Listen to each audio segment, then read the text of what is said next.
আপনি এখানে স্যারের সাথে একটা আমার একটা কোশ্চেন আনসার দেন। আমরা একটু স্টুডেন্ট, অস্ত্র কি আমাদের হাতে ছিল নাকি পুলিশের হাতে ছিল? কার হাতে ছিল আপনি বলেন? আপনার কাছে প্রশ্ন রেখেছেন আপনি, না আপনি আনসারটা দেন, আমার আনসারটা লাগবে। অস্ত্র কার হাতে ছিল? অস্ত্র কার হাতে ছিল বলেন? আমার হাতে ছিল নাকি পুলিশের হাতে ছিল? না আপনি আপনি আপনি আনসারটা দেন, আপনি আনসারটা দেন। নিরাপত্তা বাহিনীর কাছে নিরাপত্তা বাহিনীর কাছে অস্ত্র থাকবে, তাই বলে এরকম 47 স্টুডেন্টের কাছে গুলি করতে পারবে, এটার অধিকার দেয় না। এই এখানে গুলি করছে কি বলে, এখানে স্যারের থেকে স্যারকে গুলি দিতে বলতে আমাদের স্টুডেন্ট পুলিশ থেকে হচ্ছে স্যারের গায়ে কেন পড়ছে? শুনেন, স্যারের গায়ে কেন পড়ছে?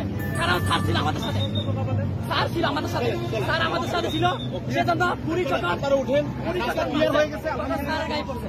শুনো ভাই, আমাদের সাথে বলছিলাম আমরা জাস্ট একটা অবস্থান করতে পারবো, কিন্তু এখানে হুট করে এসে